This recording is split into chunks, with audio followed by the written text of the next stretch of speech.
everybody, welcome to another GMG review. Today we're taking a look at Warhammer Age of Sigmar Warcry, the Tome of Champions 2019. So what are these 2019 annuals? Well, this is the first one I've reviewed, and I have to say that it feels a lot like the chapter-approved model of adding to a game once a year, also compiling stuff that's come out through various publications like White Dwarf and online into a single document. So if you're a fan of Warcry, and what Warcry gave us, along with the Warcry, the first supplement, the Champions one, which gave us like some new like heroes and sort of like bigger sort of fighty dudes to add to our warbands, you're going to get more content that's basically the kind of consumable content in Warcry in here.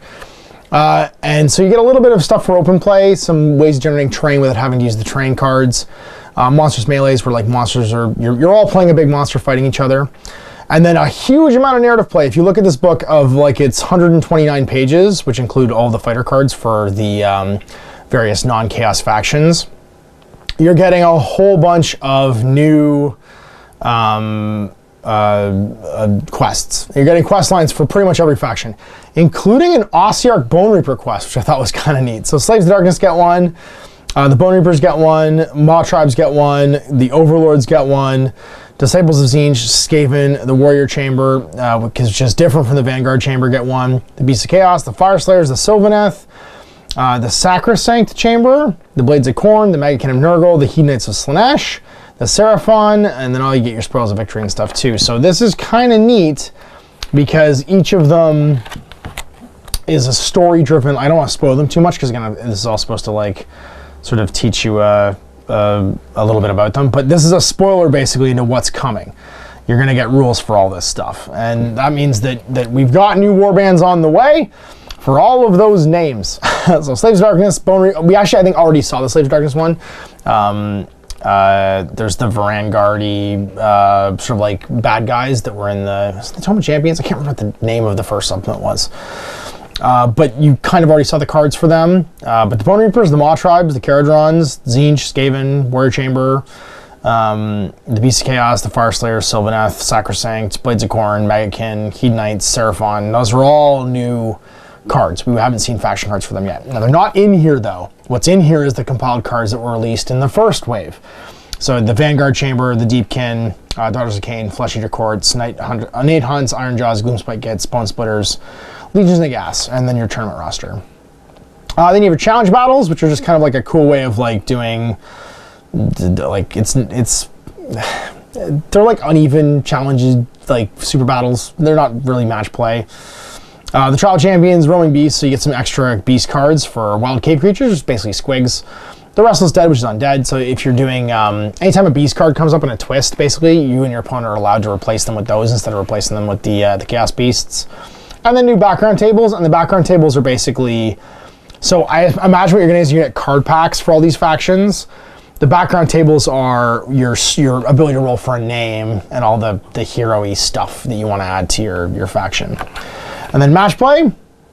So how do you pitch battles in the 2019-2020 season, hidden agendas, and escalation tournaments. So that was pretty cool. And then updates to the campaign rules. So a bit of change into the campaign rules and stuff. So I honestly don't want to spoil too much in here. So I'm just going to kind of focus on the stuff that isn't spoiler driven. I don't want to spoil the campaigns because like that's your consumable content. If you're going to play through them, I don't want to spoil what they are, but you know that they exist for all the factions. The creating a battlefield is pretty cool. So it actually mirrors the match play rules from Age of Sigmar in that you have your terrain density, you roll D3 down here, and then it's how many large scenery features, so buildings, platforms, large statues, and trees, and then how many small terrain features, debris, ruins, small walkways. So like if you get medium terrain, you get to place D3 plus 1 large features and D3 plus 3 small features. The player, you just take it in turns to choose one of the possible ones and place them. Once all the scenery has been set up, the players roll off. The winner determines the orientation of the battlefield, picking their north and south alignment using the orientation rune mark, and the rest of the battle plan is determined as normal. So that's pretty cool. This is the number 2, and then number 3 is create your own terrain deck. Basically, make a terrain deck however you want. And then do preset terrain basically, or use the D66 table that you come up with to place where it's actually like deployed. Monsters melees, this one's neat. You have to pick a fighter for the Gargantuan rune mark, and that's your monster. And then your priority where you deploy. This is just a neat, like, yeah, I want to play a game where my giant fights your I don't know, Manticore. You just play a game. And just modifications for the rules for doing that, which is kind of cool. Narrative play, so this is all our new missions. So again, I'm just gonna kind of flap by them. I'm not gonna show you all of them, but we do know that all these factions are coming then. This will be the second wave of card packs probably. The Maw Tribes, the Caradron Overlords. And it is nice to know that if you missed the card packs, because there was like a big worry that we weren't going to be able to find the rules anywhere else when this first came out. If you miss the card packs, you know it's going to get printed in next year's annual, so don't worry about it too much. You'll be able to find the rules somewhere. Disciples of Zine, Skaven, the Warrior Chamber, which is all the regular, just like fighty dudes, Beasts of Chaos, Fire Slayers, Sylvaneth, I'm excited that they're in there, Sacrosanct Chamber, so all the stuff from the Soul Wars, Blades of Corn, Magickin, Hedonites, Seraphon, and then all your Spoils of Victory. I don't want to spoil that too much because that's all your cool stuff that you get later on you shouldn't look at. Fated Quests. So this is the super fated quests for basically anyone, any of the different cults can do it. You have to have the keyword in one of the cults. And I'm not going to spoil those either. But they're super cool. And then all the cool things you get from it. Challenge battles, now these are pretty cool. So they use the objective kit typically from the Shattered Dominion objectives. The challenge battles in this book each use one of the following. So there's a Hallowed Tomb, an Ensorcelled Armory, Trove of Arcane Glory, Realm's Ransom, Realm Valkyria, Iconoclast Axe, and the Soul Stone. I'm stoked that there's additional rules for these because these are used in Age of Sigmar, but now they actually do the thing they look like, which I thought was pretty cool because they were just used as objective markers previously, and I really like the idea that they have some special like function. Challenge battles allow players to explore the 8 points in more ways than ever before. Challenge battles in this book tell a tale around one of the Shattered Dominion objectives. Each of the battles offers its own unique challenge, and for a warband that's completed its campaign quest and is yet to embark on a new one, it's an in-between game basically. So if you finish a quest and you want to play a one-off game, each of these is like a cool story-driven one. So the Tomb of Saint Artemer, Where Troggoths Tread, an Ill-Advised Expedition, A Ritual Too Far, and Lord Splinterbone's Feast. And then you get a special role for a bad guy there too, as like a boss. They're almost like raid missions kind of in video games where, you know, so there's a Thaumaturge, Karsnax the Eternal Fiend. They give you some cool stuff to do. So they're one-off kind of bespoke missions. They use the Shattered Dominion objectives, and a lot of them have like a special bad guy or adversary to play against as well. So I think it's really cool. I'm excited about that. Trial by Champions. Battles across the 8 point are Deadly Affairs. This section increases champion mode for your Warcry campaigns. To play in champion mode, you require all of your cunning and guile. So embarking upon a campaign mode in champion mode. If you create a new warband and you're embarking upon your first quest, you can choose for that campaign mode to be in champion mode. If you do so, then when adding up your fighters, the combined value can exceed 1,000. So you get only a 1,000-person roster. If your warband's already completed a campaign quest and you've decided to begin another one, if you do so, the previous campaign quest was not in champion mode, you must remove fighters until you have 1,000. So you only get exactly 1,000. Adding fighters in champion mode. So during an aftermath sequence, it gives some, what I like about this is it gives you some gravitas basically when people die. You don't just reset your destiny. During the aftermath sequence, if you add fighters to your warband, you must consult the table below and spend the appropriate amount of glory to do it. So it costs you glory to spend, to basically 1 to 100 points, it's a glory. 100 to 200, it's 2. 200 to 300, it's 3. 300 plus, it's 4. This applies when hiring allies, such as monsters and mercenaries, but does not apply to adding a monster or when adding a thrall to your warband. So thralls and monsters, because they don't stay, and you have to find them and recruit them in a campaign, you don't pay that glory to do that. It's only when hiring the people that stick around, such as your allies. And then exploring territory. In champion mode, you're able to explore your area of dominated territory and discover what secrets and treasures they hold. During the aftermath sequence, each time you spend 10 glory to dominate an area, roll to see what you find. So you don't just dominate the area and unlock the reward, you actually get like a bespoke thing too. So it's D66 on a 11 to 36 is nothing. 41 to 43, Old Ruins. Basically, during the aftermath sequence of a campaign battle, when earning glory points, roll a die for each dominated territory with this rule. On a 4+, get an extra glory point. So it's kind of like territories in Necromunda, when you kind of work them after you build them. Crumbling Catacombs. During the aftermath sequence of a campaign battle before searching for lesser artifacts, you roll a die for each dominant territory you have with this rule. On a 4+, you roll 1 dice when making a D66 search for the lesser artifacts table. The same dice can't be rerolled more than once. You can, if you get like nothing, you can reroll and try and get something. Ruined Temple. During the aftermath sequence of the campaign, you earn D3 additional glory points for each of them that you have with this rule, and roll separately for each. So it's almost like a settlement. Desecrated Tombs, on a 4+, you make an additional roll on the lesser artifact table, if you have one of these. Chaotic Nexus, beginning battle with additional wild dice, for each dominated with territory with this rule. And then Hidden Storm Vault, receive an immediate artifact of power. Not a lesser one, receive an immediate artifact of power. That's awesome. And then critical injuries. Okay, so we have an actual injury table now. Hooray! In champion mode, when making injury rolls for the fighter, use a table below instead of the table in the core book. It's a real injury table. It's like a Necromunda style injury table. 11 to 13 dead, 14 gut wounds. If the fighter's a leader, remember, treat as lost favor. So your leader can't actually die. They just lost favor instead they lose a destiny. Gut wound, roll a die. On a 1, this injury is permanent. On a 2+ temporary. Have their wound characteristic, rounding up while they have this injury. 15 cracked ribs, roll a die. On a 1, it's permanent. On a 2+ it's temporary. Subtract 1 from their toughness while they have this injury. Blind in 1 eye. Roll a die. On a 1, it's permanent. On 2+ temporary. Subtract 1 from their attacks of melee weapons to a minimum of 1 while they have this injury. Fractured arm. 1, it's permanent. 2+ it's temporary. Subtract 1 from the strength characteristic of attacks they make with a range 3 or less while they have this injury. Broken leg. On a 1, it's permanent. 2+ temporary. And then subtract 1 from the move characteristic to a minimum of 1. Concussion. 1, it's permanent. 2, it's temporary. Subtract 1 from the value of the abilities of this fighter while they have this injury. So, the value go down for your skills. Lost favor, lose a destiny. Full recovery on a 41 to 65, and 66 surviving against the odds and gain a destiny level. So, if you have a permanent injury, sorry, a temporary injury, roll after each game. On a 4+ it goes away. On a 1 to 3 you keep it. And I like, this was all it needed. I'm so happy this is here. I'm so happy that they decided to add this into the game. I wish it was just in the core rulebook, though. I hope when they reprint the core rulebook, when we get Warcry 2nd Edition, this is just in there. Because this is just, you have 1,000 points for the guys. If they die, they stay dead. There's consequences to losing everybody.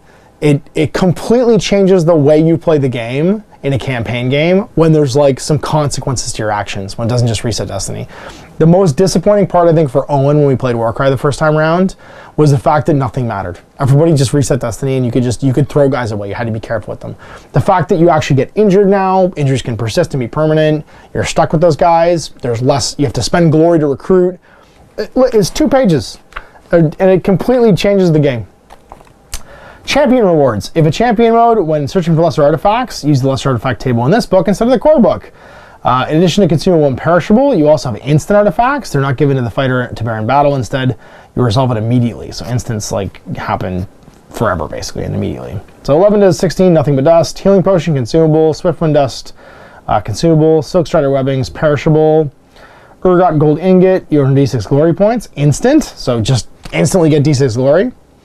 Vial of Heartwood Sap, Scroll of Abyssoth's Withering, Skin Flame Ale, they're all pretty much the same. Jar of Glowflies, Carvelax's Scale Anklet, I want their move, Perishable. Charm of Ninefold Favor, Consumable, you get D3 wild dice your next hero phase. Hishian Swiftwood Scroll, Consumable, I'm just looking for the instants. Here we go, Wandering Sawbones, instant. Pick a fighter from your warband roster. Roll a dice for each permanent injury and temporary injury they have. On a 4+ they're removed. Awesome. So you can get your injuries taken off too. And again, there's that one where you can modify this roll as well. Potion of Onslaught, consumable. The bear can use this lesser artifacts in action, only if they have not used an ability of this activation. If they do so, they can use the Onslaught ability without needing the ability to use any dice. So basically, you can spend an action to get an extra attack. Or you just attack twice. Yeah, I think it's still better. Ancient Map, pick one of your nominated territories, so your dominated territories with the Nothing of Note rule, and roll a new roll for it. On 11 to 36, treat it as Old Ruins. That's awesome. Roll a new roll for the territory. So you can still you can find a Storm Vault, but it also could, the least it'll be basically is Old Ruins. If you have no territories with the Nothing to Note rule, you just instantly get 5 glory points. That's so cool. What else is instant? An Aether Quartz Prism, instant, earn 10 glory. Lifestone, instant, pick a fighter of your Warband roster and remove all their permanent and temporary injuries. And then Astral Compass, instant, pick one of your areas dominated with nothing to note, and they immediately get a Hidden Stormbolt. and if you don't have anything with nothing to note, get 10 glory. That's awesome. Yeah, that's, so like, there we go. So 4 pages, like, sorry, 6 pages, 2, 4, 6 pages, just instantly change the game. Like, you have some reason to go out and search, you build territories that actually have an impact on your game, and there's gravitas to if you die. You can get injured and stuff. Is there a lot of experience? No, they haven't added that to the game. But just having there be some consequences to your actions and having the ability to build a territory that matters and having to buy fighters with glory, it changes the campaign dynamic completely. Super happy with that. Roaming Beasts, so they get their own tables of abilities, and also you can hire these guys. You get Wild Cave Squigs, Troggoths, so Rock Gut or Fellwater. And then your abilities double, the Troll can vomit, they can regrow for any of them, and you can do a Squig Rampage. A fighter can use this ability only if they have 10 or more damage points allocated to them. Make a bonus move and a bonus attack. That's awesome. And the rest was undead. Basically, most of the undead models can be taken as beasts. For a double, they can use Prey on the Living, and I think anybody can do it. Yep, they all get that rune mark. After a fighter uses this ability, only if they're visible at friendly fighters within 3. Add one of the attack characteristic of attacks made by this fighter until the end of the action. And a triple, summon minions, set up a D3 fighters with the Restless Dead mark within 3 of this fighter. And who can do that? Is it the White King? This rune mark is always hard to tell for me. Yeah, it's the White King. The White King can do it. He can summon dudes. And so can the Banshee. The Banshee can as well. And so can the Cairn Wraith. There we go. They summon minions. So, oof. It's like a whole other Warbands on the table almost.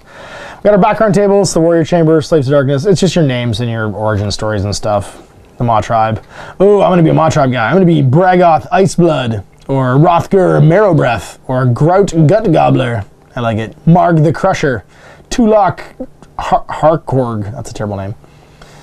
Kiradan Overlords, Disciples of Lynch, Skaven, Sacrosanct Chamber, Beast of Chaos, Fire Slayers, Sylvaneth, Blades of Corn, Megakin, Hedonize of Slaanesh, Seraphon. It's going to get me painting some new stuff, which is pretty cool. And then match play.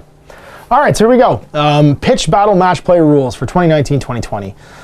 You roll a d6 for what your pitch battle is going to be. Oh my god, there's some classics in here. Some classic old 40k missions like Cleanse.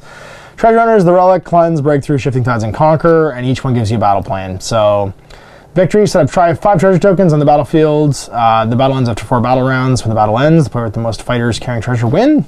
And there's just 5 across the middle. And they're all symmetrical and stuff. The Relic is 3 treasure tokens. The end of the first battle round, 4 battle rounds. When the battle ends, the fighter who's carrying the remaining treasure wins the battle. At the end of the first battle round, the players roll off, and the winner picks either 1 treasure token on the battlefield or 1 piece of treasure being carried, and moves from play. So the Relic, basically, there's 3 treasures, and they go away, and the remaining treasure is the one that people are fighting for. Cleanse, Breakthrough Table Quarters, Breakthrough, getting this side of the table, Shifting Tides. At the end of each battle round, player scores 3 for each primary objective they control. Conquer. In each battle round, you score 1 for each home objective they control, 3 for each other one they control, and then most VPs. Sweet, and then you get your own hidden agendas. Warcry tournaments use hidden agendas. These are hidden objectives that the players attempt to achieve during the tournament. In this section, you'll find a list of 12 hidden agendas that replace ones in the core book. During a Warcry tournament, each player must secretly pick 1 hidden agenda at the start of the hero phase of the first battle round. Each player must record their choice by either writing it down on a piece of paper or playing a card with the name of the hidden agenda face down. When you complete the hidden agenda, you reveal it. A player cannot choose the same hidden agenda twice during a tournament. Any hidden agendas they previously chosen must be marked on their tournament roster. So basically, you can choose one of these each game, but you can't choose the same one twice in each tournament. And what do they score you? They don't say. At the end of the battle round, you complete this hidden agenda if an enemy leader has been taken down by but your leader has not. So they're basically minor objectives. Goliath Slayer, complete this hidden agenda if an enemy fighter with a wound characteristic of 30 or more is taken down by an attack action made by a friendly fighter with a wound characteristic of 10 or less. So like you'd know there was a bad guy model that has that. You complete this hidden gem if you control more objectives than your opponent, dominate. So yeah, they're bespoke objectives, basically, that you're going to pick one of each tournament round. And then escalation tournaments, okay. An escalation tournament's one of the, incorporates aspects of Warcry campaign into a match play setting, giving players a chance to progress and build a narrative for their warbands. It's sort of an escalation tournament. Your warband will be fresh-faced. At the end, they'll have all kinds of scars and stuff. Use the following rules. At the start of each battle, after the first, the players roll off. Starting with the player who won the roll off, each player picks a fighter to gain a destiny level, and then rolls for one lesser artifact. So basically, it's kind of like a resurrection tournament in Blood Bowl, where like after round 1, everybody gets to give somebody an advance. After round 2, someone else gets an advance, and everybody always heals all their wounds and comes back to life. All escalation artifacts are consumable. Once they've been used, they're removed from the warband roster. At the start of certain battles, players may receive an artifact of power or a command trait. To receive an artifact of power, pick one from the escalation artifacts of power, and then decide which fighter in your warband carries it. Alternatively, some tournaments may decide the players will roll instead of picking. And a command trait can only be given to your leader. So you get Flame Ale, Healing Potions, Swift Shooting Scrolls, Hex Eidolons, Iron Oak Seeds, and Potion of Onslaught. And then for your artifacts of power, Demon Blood Pendants, Gromwell Forged Mail, Blade of Patronage, Gladiator's Torque, the Beast Tide Cuirass. So it's like plus toughness, add 1 damage points for crit hits. Subtract 1 from damage points allocated for each critical hit. And the bearer, yeah, -1 strength, stuff like that. Command trait, Second Wind, remove d6 damage points as an action. Dominating Strength, add 1 of the strength characteristic of attacks with a range of 3 or less. Berserk Fury, yeah. Tireless, add 1 of their move. And then updates to the campaign rules, interesting, okay. So glory points. In the aftermath sequence of a campaign game, when earning and spending glory points, instead of using the ones in the quarterback, use the following. So this just completely changes it. Took part in a campaign battle, 3 points. Won the battle, 2 points. The leader of your opponent's warband was taken down, 1 point.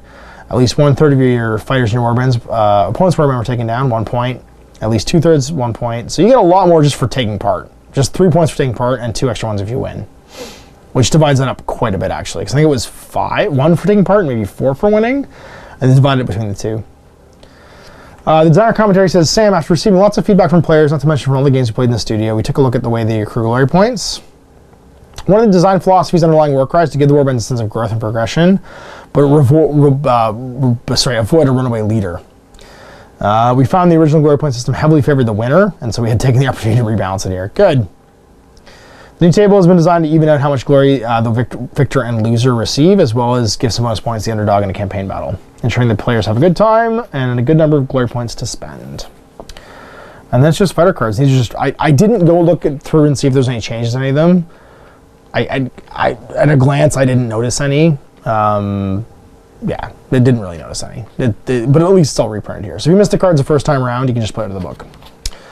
Photocopy these suckers and just go off and play. Flesh Your Courts, Night Haunts, Iron Jaws, the Gits. I think that's it. One more? Nope. Nope. Oh yeah, Legion of the Ash. That's right. But none of the new stuff. Bone Splitters and Legion of the Ash. And then a tournament roster for playing games. And that's it. So Tome Champions 2019, we got some core campaign changes. A core, like, the main of which is the way glory points is spent. Like, it's more of an addendum, like an appendix. And then just adding like a proper injury table, a proper like recruitment way. Like here's 1,000, you can recruit 1,000 points with the guys. You have to buy new ones so they die.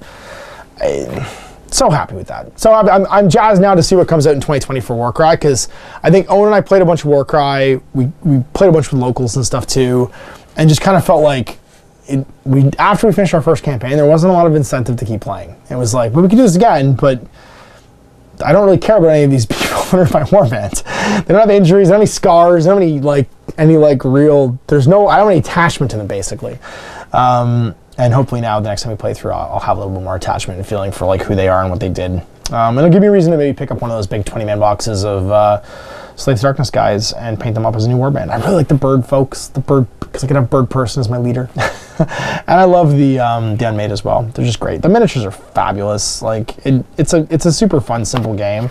And now that I've got a little more reason to actually keep playing and care about my dudes as we play through, I think I'll probably have a good time playing it in 2020. So anyway, I hope you enjoyed this.